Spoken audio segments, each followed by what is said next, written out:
अस्सलाम वालेकुम वरहमतुल्लाहि वबरकातुहू। तो अजीज तलबा व तालिबात, उम्मीद करता हूँ कि आप खैरियत से होंगे। तो आज हमने एक मुख्तसर नोट बनाए हैं डॉक्टर सर मोहम्मद इकबाल पर, ठीक है। तो वीडियो को शुरू करने से पहले आप सबसे गुजारिश है कि अगर अभी तक आपने हमारे यूट्यूब चैनल को सब्सक्राइब नहीं किया है तो प्लीज सब्सक्राइब कीजिए और इस वीडियो को अपने दोस्तों में शेयर कीजिए, ठीक है। तो चलिए वीडियो को शुरू करते हैं। डॉक्टर सर मोहम्मद इकबाल उर्दू के अजीम शायर, मुफक्किर, फलसफी और सियासतदान थे। तो डॉक्टर सर मोहम्मद इकबाल उर्दू के अजीम शायर थे, ठीक है, मुफक्किर थे और फलसफे और रियासतदान थे, ठीक है। इनकी पैदाइश 9 नवंबर 1877 ईस्वी को सियालकोट पाकिस्तान में हुई। उन्होंने इब्तिदाई तालीम अपने शहर में हासिल की, फिर लाहौर, इंग्लैंड और जर्मनी की आला यूनिवर्सिटी से तालीम हासिल की। उन्हें फलसफे और शायरी में खास महारत हासिल थी, ठीक है।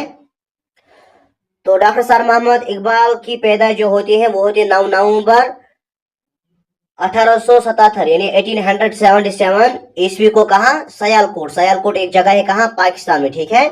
और इसके साथ साथ उन्होंने इब्तिदाई तालीम जो है वो अपने शहर में ही हासिल की थी, फिर वो लाहौर गए तालीम हासिल करने के लिए, और उसके साथ साथ फिर वो इंग्लैंड भी गए, ठीक है, तालीम हासिल करने के लिए, और फिर जर्मनी के आला यूनिवर्सिटियों से तालीम उन्होंने हासिल की, ठीक है। उन्हें फलसफे और शायरी में खास महारत हासिल थी, ठीक है। इस तरीके से आगे बढ़ेंगे। अब है इकबाल को शायर मशरिक कहा जाता है। उन्होंने मुसलमानों को खुदी, इत्तेहाद, इल्म और अमल की तालीम दी। उनकी मशहूर किताबें बांगी दारा, बांगी जिब्राइल और ज़रबी कलीम है। उनकी शायरी दिल में जोश वलवला पैदा करती है और इंसान को खुद पर भरोसा करना सिखाती है। तो इकबाल को हम शायर मशरिक भी कहते हैं, ठीक है। तो इकबाल को हम क्या कहते हैं? शायर मशरिक भी कहते हैं। उन्होंने मुसलमानों को खुदी, इत्तेहाद, इल्म, अमल की तालीम दी है, ठीक है। तो उनकी जो मशहूर किताबें हैं, यानी अल्लामा इकबाल की जो मशहूर किताबें हैं वो ये है कि पहला है बांगी दारा, दूसरा है बांगी जिब्राइल और तीसरा है ज़रबी कलीम, ठीक है। उनकी शायरी दिल में, तो उनकी शायरी जो होती है अल्लामा इकबाल की, वो दिल में जोश और वलवला पैदा करती है, ठीक है, और इंसान को खुद पर भरोसा करना सिखाती है।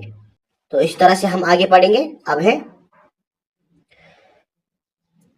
इकबाल ने बरसगीर के मुसलमानों के लिए अलग वतन का तस्वुर पेश किया जो बाद में पाकिस्तान की बुनियाद बना। उन्हें मुफक्किर पाकिस्तान भी कहा जाता है। उनकी शायरी सिर्फ अदब ही नहीं बल्कि एक फिक्री तहरीक थी जिसने लाखों मुसलमानों को जगाया।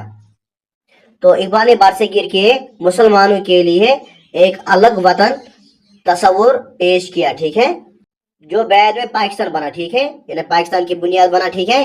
और इसके साथ साथ उन्हें हम मुफक्किर पाकिस्तान भी कहते हैं, ठीक है। उनकी शायरी सिर्फ अदब ही नहीं बल्कि एक फिक्री तहरीक थी, ठीक है, जिसने लाखों मुसलमानों को जगाया। इस तरह से हम आगे पढ़ेंगे। अब यहाँ पर डॉक्टर इकबाल का इंतकाल 21 अप्रैल 1928 ईस्वी को हुआ, लेकिन उनके ख्यालात और शायरी आज भी जिंदा है। तो डॉक्टर इकबाल कब इंतकाल कर गए, कब फौत हुए? वो हुए 21 अप्रैल 1928 ईस्वी को, ठीक है, यानी 21 अप्रैल 1938 को, ठीक है, क्या हुआ? उनका इंतकाल हो गया, ठीक है, लेकिन उनके ख्यालात और शायरी आज भी जिंदा है, ठीक है।